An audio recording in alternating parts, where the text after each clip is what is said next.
Kris, welcome. Really excited to have you on. Yeah, very happy to be there. Yeah. The first question I would have for you, and it's around, I suppose, the start of this revolution, this youth development revolution of Belgium, when you were ranked 66th in the world and you missed out on the second round of the 2,000 Euros.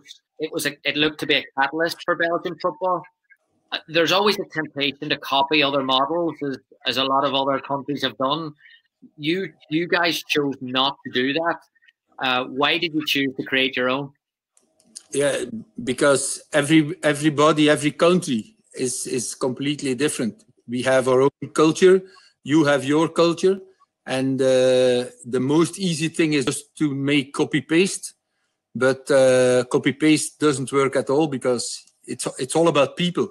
And as the people are different, you really have to start from your own reality, your let's say your DNA, and then watch what is possible, what is realistic to change, because it was really a revolution.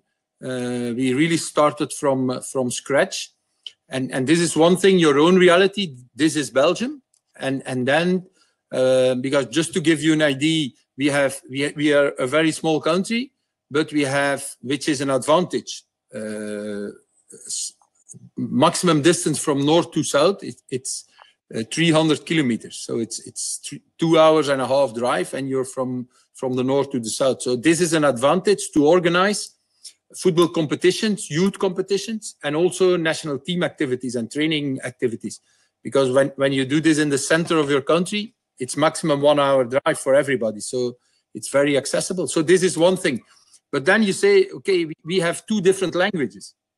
So you really have to be creative and say, this is our reality. How are we going to deal with this reality if we want to build up something, a plan, a vision that is common for everybody? So you need a lot of partnerships to start. And if from the very beginning, if you are not aware about, we need other people, we need each other, then it's mission impossible.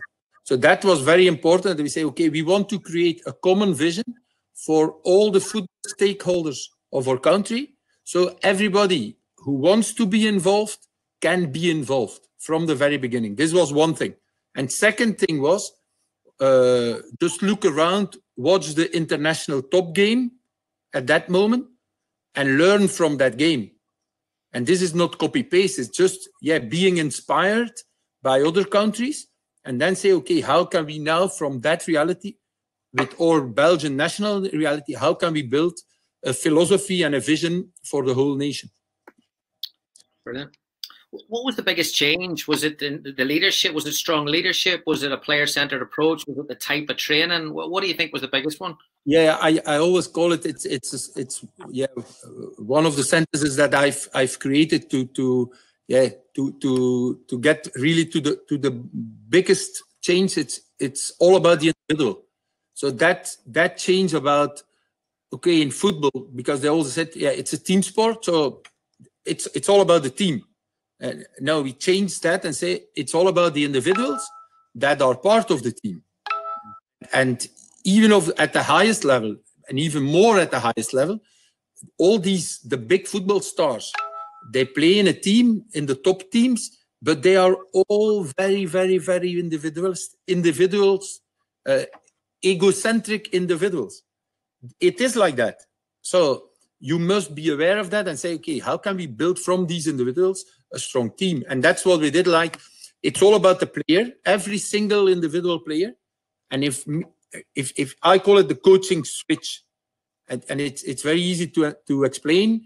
It's trying to convince your coaches about, forget about the team and start thinking about every single individual player. And if my role is, I want to develop every single player in the best possible way, automatically my team will become stronger. The other way around doesn't work, because if you focus on the team and on the team results, the small ones, the young ones, the less experienced ones, they drop out because they don't get the attention that they should have. They don't feel valued. They don't feel that they are making progress. They don't get that individual attention from the coach, and they quit. That was a big switch. Is that the biggest thing that you would say is the opposite of a player-centered coach? Is the coach that is result-focused, team-focused, tactics at too young an age, maybe? Yeah, absolutely. And that's this was the starting point, and the first 7, 8, 9, 10 years it was really hard. And then we say, okay, how can we help the coaches to do what we preach? That is another point. A lot of them, I've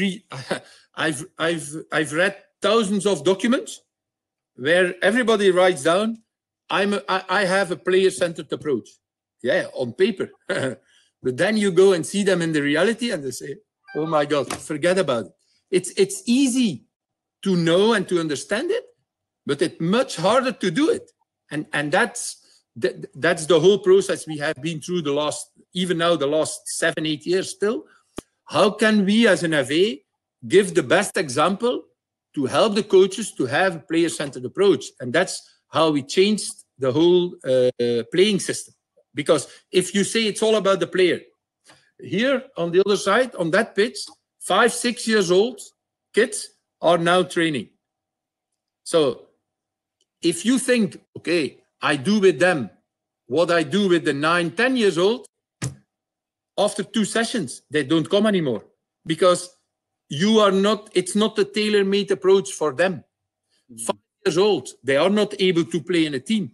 And that's another thing we changed. I think it's now 5, 6 years ago, because before there was a registration age, and the kids must be 8 years old to start playing football. 4 years ago, no more minimum age. So what happens? My son is playing here, 8 years old, but I have another brother, 5 years old. He comes to the club and say he also wants to play soccer. Can he come here? And all the clubs, they say, yeah, he's welcome. But then you say, okay, what are we going to do with them? 5 years old. Oh, we reduce space. We make it a little bit less complex, and they will love it. Forget it. Because from that moment that we didn't have that minimum age anymore, we changed the whole format and approach, and they start playing football in Belgium 1v1 and 2 goalkeepers. Because at 5 years old, they only want one thing: having the ball and kick the ball in the goal. That's all they want. And what you see around the pitch, all the parents are there. They all shout the same thing: pass the ball, pass the ball, pass the ball. They don't want to pass the ball. They want to score a goal.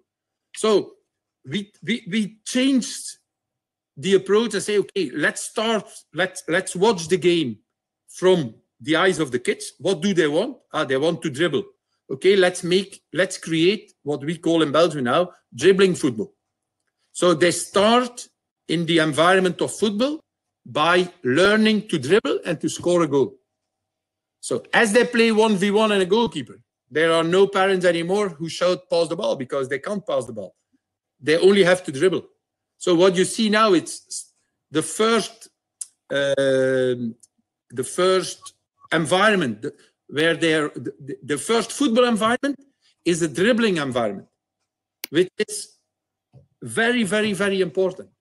That means that in the learning process, dribbling is before passing. And most of the time we do the other way around. And we teach them to pass the ball, but they don't want to pass the ball. They want to score a goal. So first option is dribbling. And then after 1 year, they play 2v2. And then 1 year later, we put a third player. So there it's about decision making. Okay, can I dribble, or is it better to give the pass? And then we go to 5v5 only. So it's really a tailor-made approach. I always compare with the shirt. The shirt grows with the player. The playing format, the complexity of the game grows with the experience of the players. So when they start playing football, it's all about me and the ball. And that's really crucial. that we can start thinking about how are these kids, how are they, what do they like, and how can we should be the experts, the adults, how can we organize the best learning environment for every single individual. You've also changed the structure of league tables. There's no league tables for U14. So in changing things like that, have you seen a change in attitude of coaches to be more progressive and give more players chances? Yeah, and what we see now, the last 3 years in the southern region, they start, we call it festival football. So what they do is we organize 3, 4, 5 clubs together. They can bring as much kids as they want, of 5, 6, 7 years old, and then we just mix them. So by just mixing them, they don't play team A against team B and team C. You just have fun environment. When the parents are used to be for 2, 3 years in that environment, they understand much better that afterwards, when it's about competition, it's competition in the right way. So they have been for 7, 8 years in an environment without competition on paper, because we don't have to be naive. The kids, they play to win. And that there's nothing wrong about that. There's nothing wrong about competition. But it becomes wrong when the coach starts only thinking about winning. Because then what you have again, playing opportunity. No more equal playing opportunity. Here in our country, it's the rule. Every kid has the right to play in the game. And that's why they come to the training session. If they don't have playing opportunity, why should they come to training session? So again, it's our role as an FA to help the coaches and the parents to understand why the kids are there. And then to create the best environment where they are passionate about football. They first have to love the game, and then they can learn the game, not the other way around. And this is why we helped our coaches to say no tables. Because from the moment that there are tables, some coaches, they lose control. It's about being master of your emotions. When they come, and that's again the difference between knowing and doing. They all know that it's not right, but they are not able to deal with their emotions during these games. They say, oh, I want to win, I want to win. And there's nothing wrong about winning, but it should be winning in the right way. And in the right way means with my team, with my players. I personally, I couldn't look in the eyes of a kid during the week if I know that I didn't give him playing opportunity in the weekend. So, and that's why the why question is so important. When there are coaches coming in our club, the first question I ask is, they want to be coach. Okay, why do you want to be coach? Because if it's about you as a coach to be, I want to be like the Mourinho of kids football, it doesn't work. The kids don't come to have a coach like Mourinho.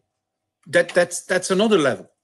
And then at under 14, from under 14, we start introducing with the 11v11 game, also the tables and the real competition.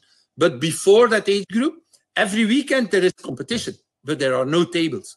So it's just about creating the right mindset and the right environment for me around the pitch, not on the pitch, because on the pitch, it's all the time about winning. That's why we have 2 goals. Because the one who put most ball in the goal is the winner. if it was not about winning, we shouldn't have goals. We should say, okay, let's play a rondo and let's have some fun. But we have goals. So it's about trying to win, but in the right way, in a developmental way. And that's really very important. And this is our role as an FA, to organize that right environment. Brilliant. A few of the coaches are coming in on the chat here, and obviously you know the culture we have in the US, and to implement that there, I think the 2 things that people are looking for a bit of advice in. Number 1, what if you're dealing with a business model that the parents want to win every game, and number 2, What if you're worried that if you don't get the result, you're going to detract from the confidence of the player? How do you deal with those? So that's again, you have to know on which level you are working, because also in our country, when it's about the academy system, so the elite level, it's about competition. We don't have to be naive, but this is just, for me, it's 1% of the stakeholders of football. So the biggest number of participants, it's grassroots football. Yeah. So this, in that environment, this is really crucial, and it's also like, I don't like to use the word parent education. I've learned it from a colleague from England to say it's the parents don't like to hear that we're gonna educate them, because they're supposed to be already educated. So what I say is like sharing your philosophy of development. Knowing, again, it's the same question, the why questions. Why your kids? Why are they here? Why? What we want to do with them? Yeah. So we want to make him or her a better football player who likes the game, who likes to be in social environment, because for most of them, football, it will not be their job. Football, we call it's school for life. In football, you can learn everything for the rest of your life. And that's why it's so beautiful. So we want to create from the very beginning that environment that they love, social context, dealing with emotions, winning, losing, being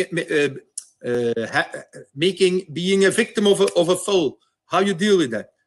It's really all about that. And I know in the culture in the US, it's that performance element is really very strong. But we really should rethink the thing and say the performance, there's nothing wrong with performance, but where, at which level, where is it about performance and where is it about participation? And that's really crucial, that we cannot mix up these two different realities.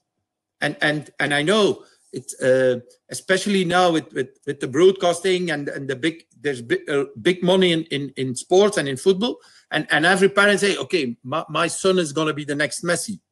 Yeah, I think we should buy some mirrors and say, look in the mirror, and maybe I will help you to really see the reality in the mirror, and not just to dream. And it's good to have dreams, and the kids, they all have, but you must be realistic in that approach, and share with the parents why you do it the way you do it. And that's the most important thing, because for me, you have your coaches and the parents. They should be partners. They should understand that we are working on a common project. It's the project of their kids and of our club. This project is a common project, and it's not just about performance, because when it's about performance, I'm in the professional league. So there it's about performance. But that's less than 1% of the whole environment of football. When you're dealing with, from a leadership standpoint, and you're trying to implement this here at the early stages, and was there pushback? And if there was pushback, how did you deal with it? Yeah, always, if you change something, there are obstacles. And people, they don't want to change. They want to just continue to do the things that they have been doing for 30 years. So the first important thing is, okay, we created that vision together with all the clubs, stakeholders, the professional clubs, because if they don't agree about what you're going to do, it's very hard. It's very hard. From the moment that they say, okay, we want to be a partner, it becomes much more easy. Yeah. But you only can do this if you give them room for participation. You cannot say to the professional clubs, okay, we're going to organize a meeting. This is what we're going to do. This is how we're going to do it. No. You have to create the whole concept altogether and say, what do we think can be the best environment for development of players? And then every club can keep their own club DNA. There's nothing wrong with that. We don't want to change the culture in the club, nothing at all. But there is one common element. In any club in Belgium, and even all over Europe, there's one common element. All the players, they are children. And children, they learn in the way that children learn. And that's what we should be aware of. I'm starting question away. How can I teach these kids to play football? And not say, okay, this is how we did it for the last 20 years. We are not going to change anything about that. And for some of them, it's easy to ask, do you have a mobile phone? And they say, yes, of course. Why did you change? Why do you need a mobile phone? 15 years ago, we didn't have mobile phones. Everything is changing. That's the only thing that's sure, that everything is changing all the time. So it's player-centered approach. Okay, then we have to change for the children, not for the adults. Yeah, and when you watch the senior game, the 11v11 game, yeah, what you see, it's faster. Faster. So we have to do athletics. They must become faster. No, it's faster in the football game. So for me, football it's a brain sport, and in that brain sport, you need to have technical skills, tactical skills, and physical skills, and mental or psychological skills. But it's a brain sport. So that's the most important thing. You can be the fastest runner. If here it's not the right way, you can be strong in 100-meter athletics, because there it's easy. They shoot, you run, 100-meter finish. But the game, it's 100% random, very complex. So there's much more than that. Brilliant. I read a quote from you that said that, and back to your point about dribbling, football is a collective game, but only at teenagers and adults. So should passing be left out of those young age, those curriculums? What is young age? So that's one of my starting points. It should not be out of the curriculum, not at all, because it's not. And I saw a discussion, I think 2 days ago on Twitter, and again you see, oh, adults, oh my god. I didn't want to make any intervention, because some adults they think that it's black or white, and it's a game-based approach or isolated drills, and it's bad or good. And no, it's like diet and food. It's not this is the only one that's good and all the rest is bad. No, there is a variety of food, and the more you know about that variety, the more you will like the food. So there's nothing wrong with having a McDonald's. There's nothing wrong with that. But if you have this every day, I think you will become too fat. There's nothing wrong with passing. But if you have only passing, it will not be okay. So you have to, it's a mix, it's a combination. But, and this is very important, seniors or adults, they watch the game and say, okay, watch Manchester City, watch Barcelona. It's tack, combination play. Yes, but from what age are players able to do combination play? And what do they need as observation skills or perception skills? Is their brain ready to execute these quick decision makings based upon that perception? No. At very young age, they just look there. So we have to think and create the best environment that fits their age group. And then it's about, we changed, like, first thing to teach them is dribbling. Second thing is passing. And then it's a combination. All the time it's, if you can dribble your opponent, yeah, you create one man or one girl more in the next step. So for us, and this is also linked again with the player-centered approach, football, it's 10 times 1v1 plus the goalkeeper. So if you start from, it's the 1v1, if all your players are able to deal with the 1v1 situation, when they are on the ball and off the ball, your team will be very successful. So if I have the ball and I can dribble my opponent, Okay, and then afterwards, okay, then probably one will step out, I will give a pass to my teammate. It's all about combination of passing, dribbling, passing, receiving, shooting. It's all of that. But you have to find the right proportion at the right moment. Yeah. Brilliant. And something more that just to make like, we tried from the very beginning to have more creativity in the game. And creativity, the best way to show your creativity is on the ball. If you pass the ball, you can't show your skills anymore on the ball. So and that's, yeah, giving a value again to these individual skills. And that can be dribbling, but that can also be passing and shooting. Why not? Brilliant.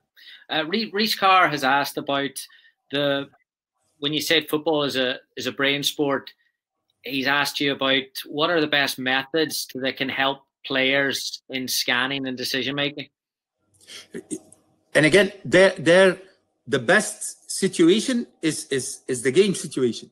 But okay, and I discussed about that in the previous week.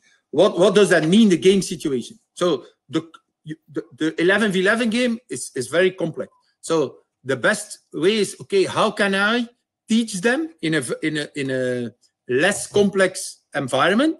So for example, when you create a 2v1 situation, yeah, and you're playing 2v1 or 3v2, yeah, and you start from the team in superiority. The player on the ball, they say, okay, 2 opponents, we are 3.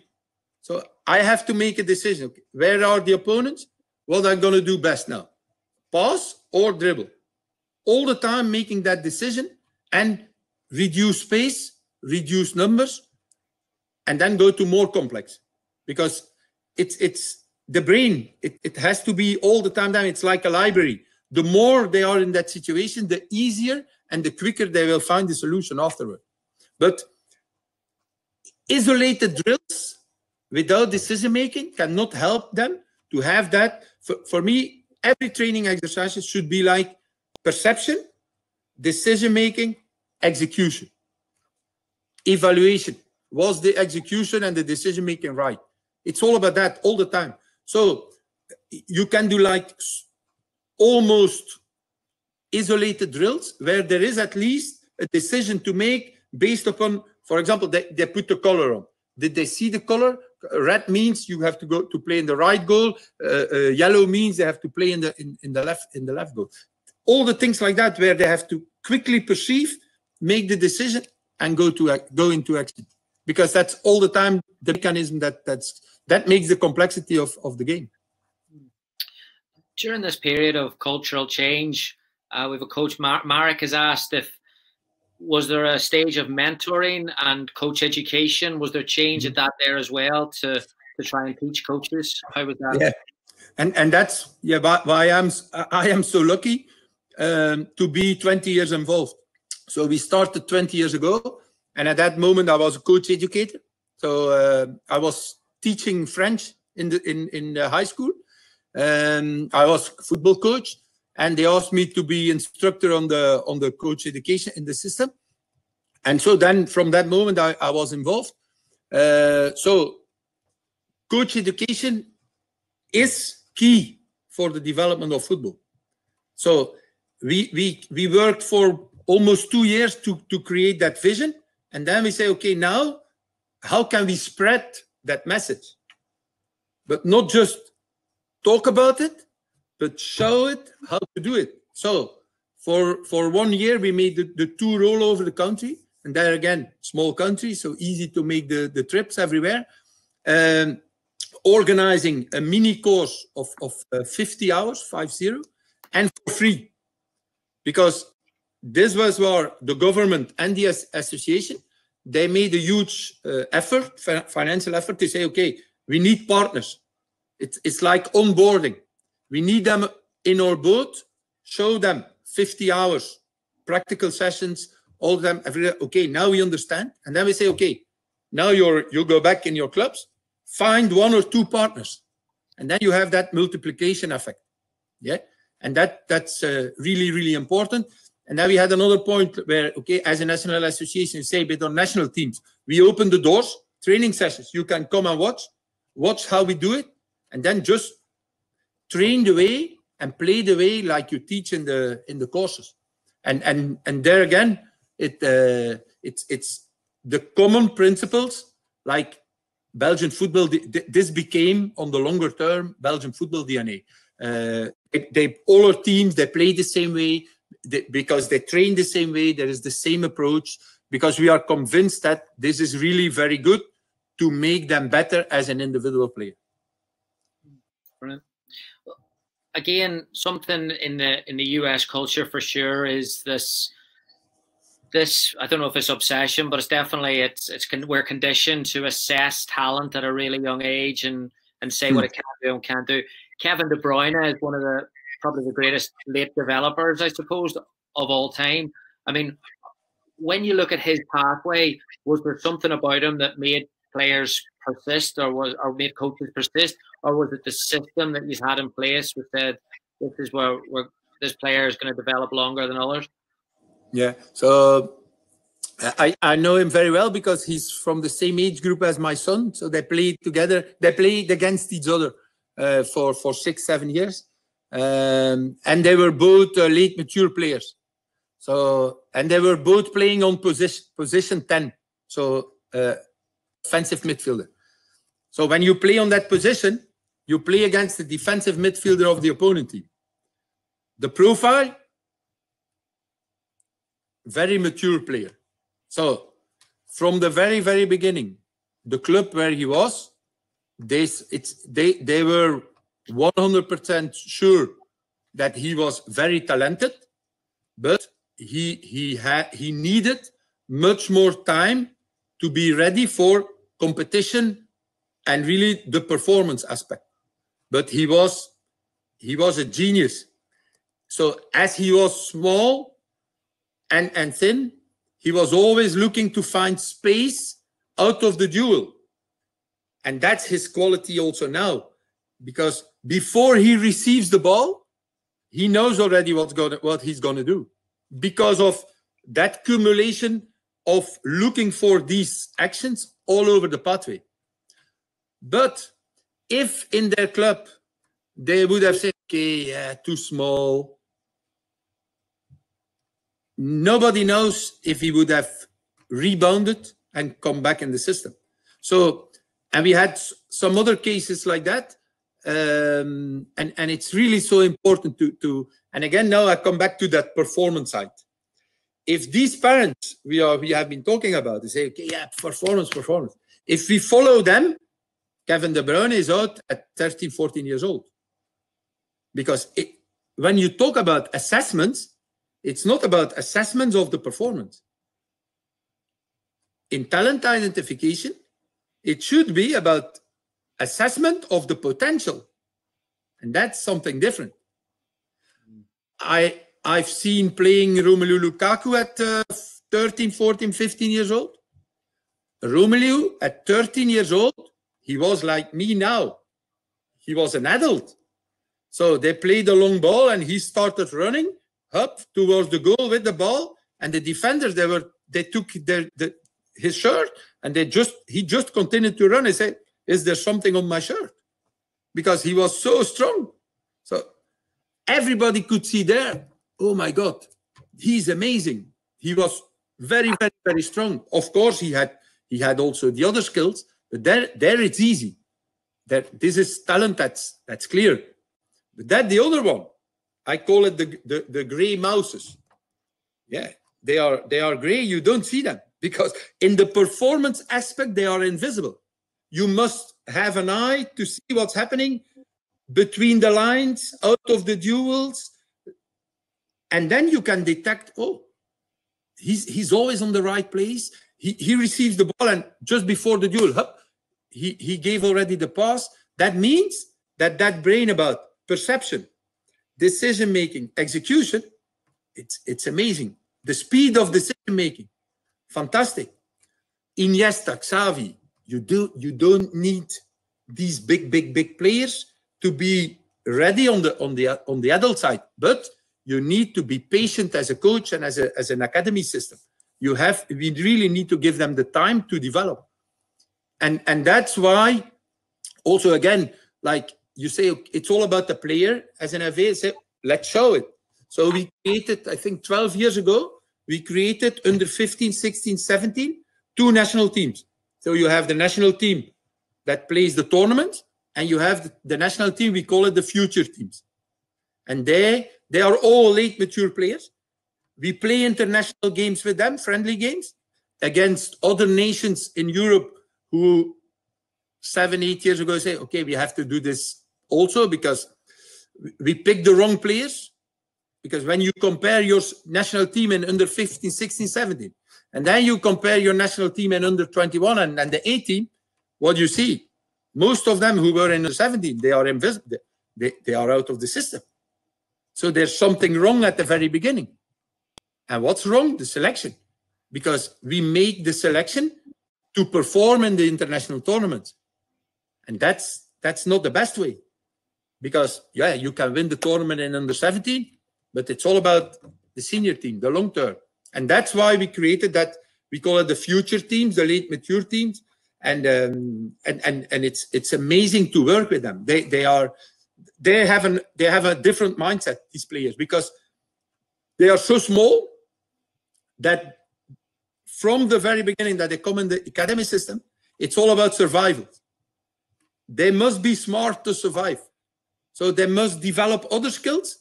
The other ones, the strong ones, it's easy. They just go in a natural way, they go through.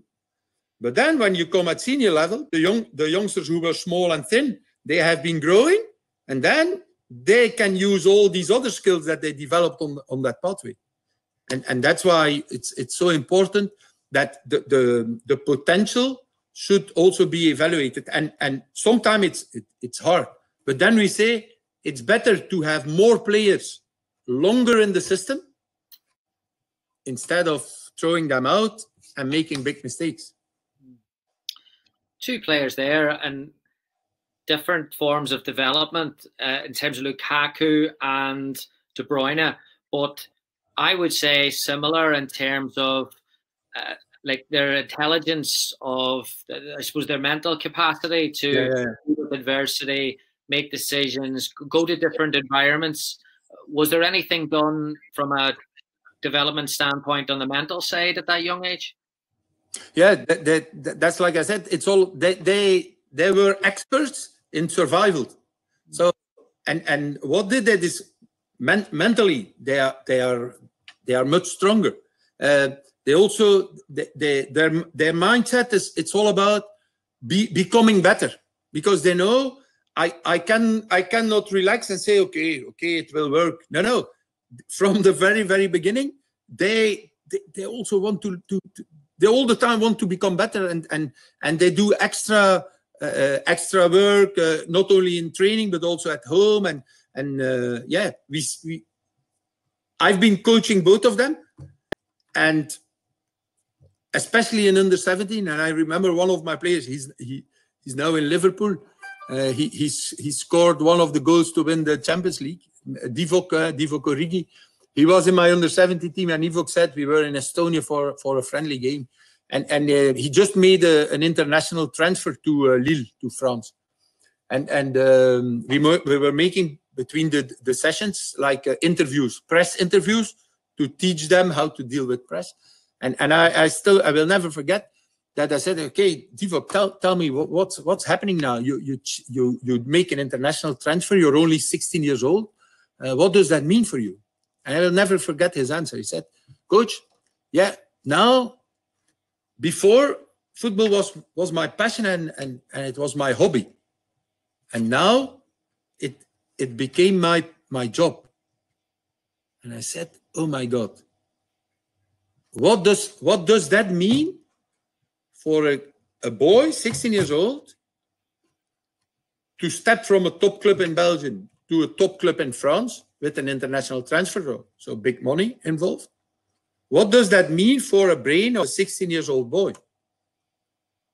And immediately I saw what it meant, because his way of thinking was changed from one day to another. So, and he needed some time to deal with it in the right way. And there you see, but he was very strong from the very beginning. He's very physical, like his dad. But then when you compare these guys with the late mature players, they are completely different. Their mindset, it's different. It's different. Yeah. And this helps them to develop. And they want from you as a coach, they want you to value their effort, because with these guys it's all about effort. They give maximum effort, but the performance is not always 100%. So if we don't value them, they also get disappointed, and it's again harder for them to catch up with the system.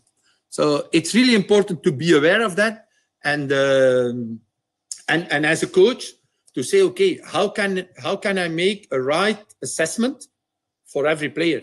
And this is not like the team. The rules are there. The game, yeah, the laws of the game are the same for everybody. But in your team, you have different profiles. You need different ways of dealing with them and different ways of assessing them. And we assess them in a player-centered way, and for the future. What's the best decision for them for the future? You're well aware of the challenges in the US that we're facing with, I mean, not fulfilling potential and people going in different directions, et cetera, et cetera.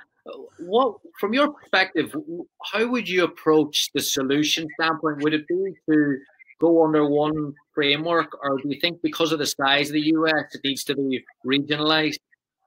Yeah, there are different ways of doing it, but I think it's not realistic to do in the States what we did in Belgium. I think it's because there are too many stakeholders. So there's too much ego involved. It's very clear. So who's gonna make the plan for everybody, the common plan? No, there are. So another approach is, okay, what can we do in a region? How can every region create the best environment for that region? And I think then you can really have very good results in your region by creating the best environment for the development of kids there. And if you have the autonomy in the region to change the playing formats, to change the approach, just do it. Just do it. And don't continue to do what you have been doing for 20 years and hoping that the results will be different, because that means, yeah, that you're crazy. If you do the same thing and you hope that something else is going to come out. If you want another outcome, you have to have another input. Otherwise, if you continue doing the same thing, the results will stay the same. So, but and I was happy to hear about player-centered approach. That's the only way. That's the only way. You have to start from the individual, and then try to say, okay, how is this individual and what does he or she need, and then create that environment. It's all about the coach. The coach it's the architect of the environment. If the architect is doing a good job, the environment will flourish. That's easy. It's quite easy. Another one of your quotes that I read that I wrote down, love the game and then the learning can start. It's something that, and I don't think we address it enough, that there's young players, I mean, we can call it retention, but there's young players that are falling out of love with the game at a very, very young age over here in particular. What are some ways do you think that coaches can help older players rekindle that love of the game if maybe it drops a little bit? Yeah, but again, we come to the why question. Why did the love of the game, why did it drop? Why did it disappear? Why? If you know the why, you can find the solution. So most of the time, it's about playing opportunity. And human beings, they want, it's natural.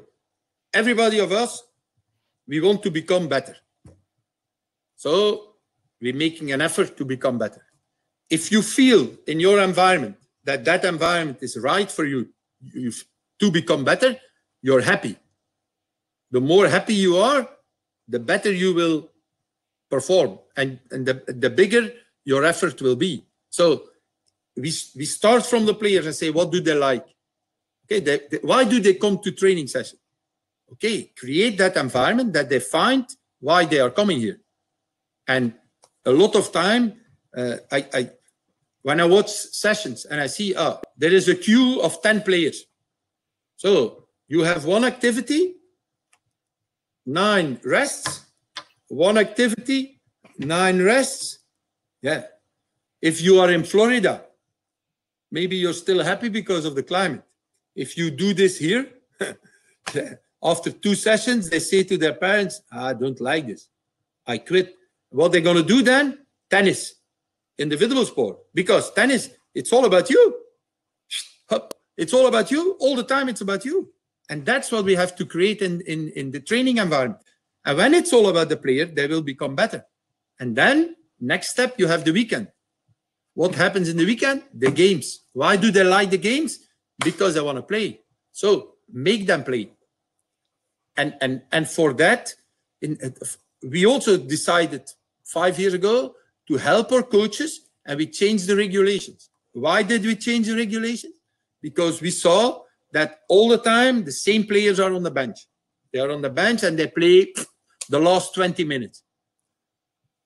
For me, it's easy. Here with my coaches in my grassroots club, I ask the coach, if you are the player and you sit on the bench and you play 20 minutes, and next week you play 20 minutes, you're going to be happy? And they all say, all the coaches, they say, no. And then I say, why do you put them on the bench and let them play 20 minutes? Always the same answer. Because, we want to win the game. So what did we do? We changed regulation. We play 4 quarters, like basketball. Not first half, second half. First 20 minutes, quarter. You can do some individual feedback and coaching, which is fantastic. They just come to the bench. All the substitute players, they have to come on the pitch. So first half, everybody plays at least 50%. Second half, the same. So by using these 4 quarters, we make the parents happy, because all the kids, they all play more than 50% of the game. So all the parents happy, all the kids happy. In the beginning, the coaches were not happy because, So, and then we'll say, okay, if I have 4 bench players, if I put my 4 reserve players on the pitch, my team, the performing is going down. I say, okay, then you don't have to put these 4 on the bench. Change a little bit, mix them up, try to find a good balance.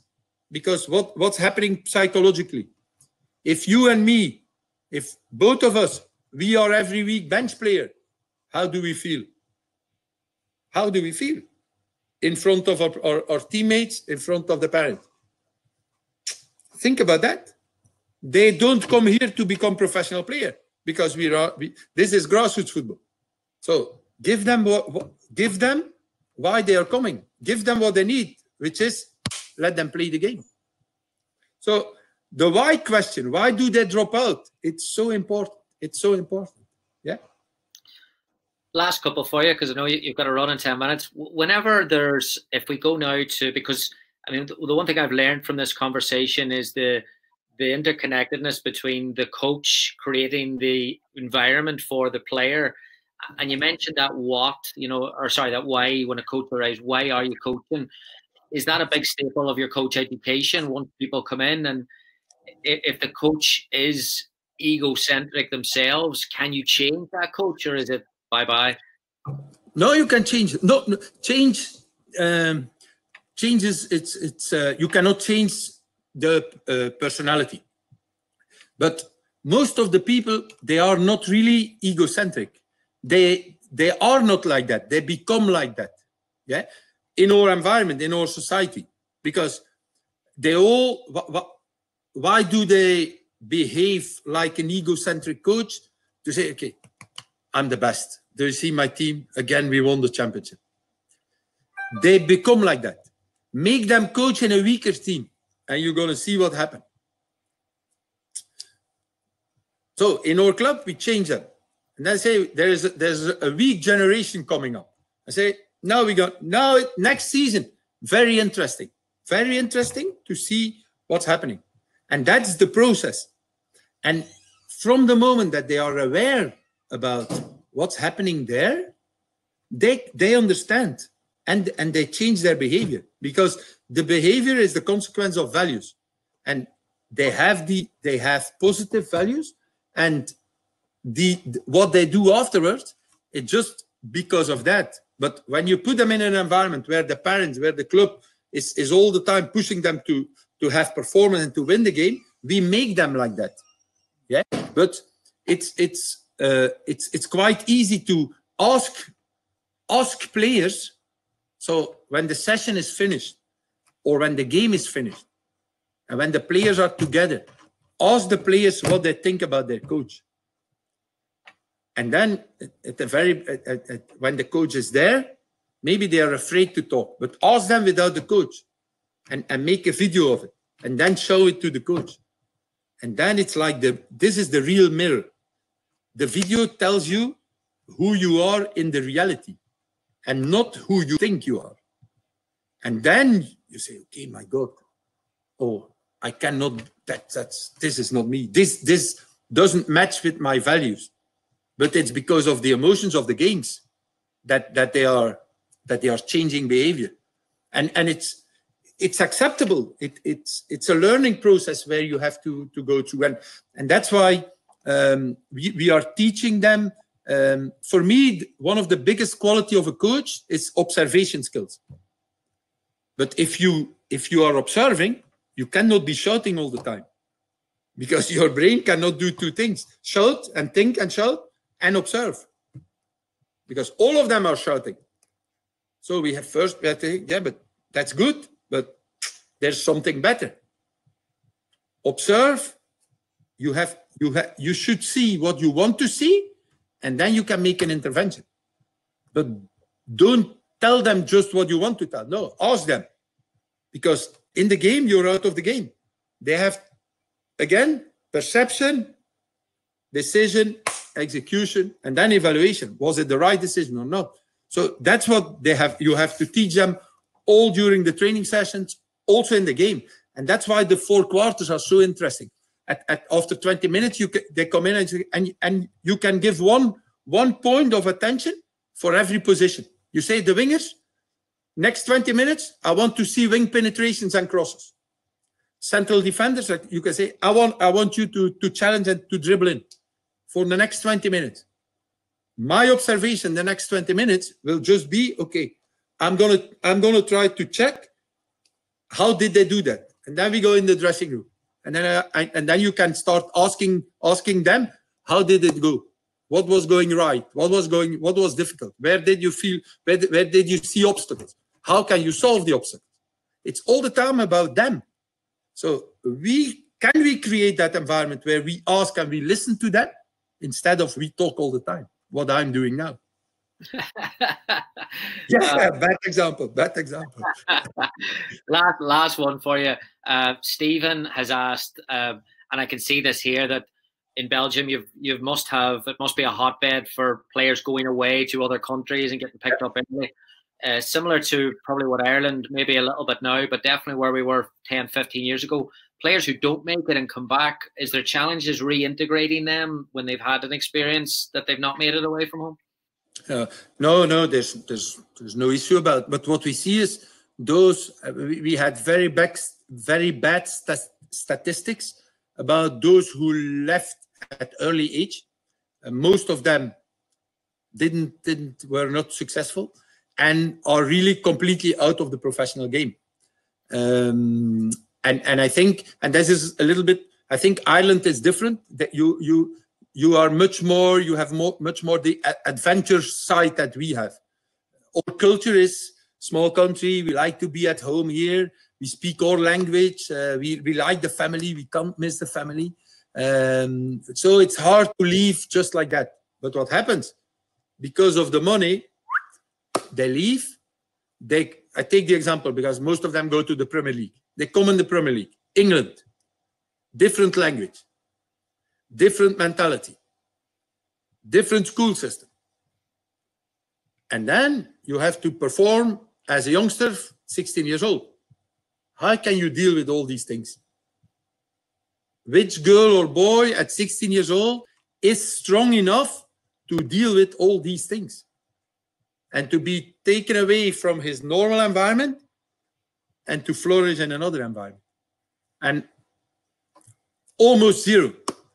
The other way, what we try to explain them, and a lot of them are doing it in that way now, is if you're really talented at 17, 18 years old here in Belgium, you can play in the senior team in the first league, play for 3-4 years, make kilometers in the professional game.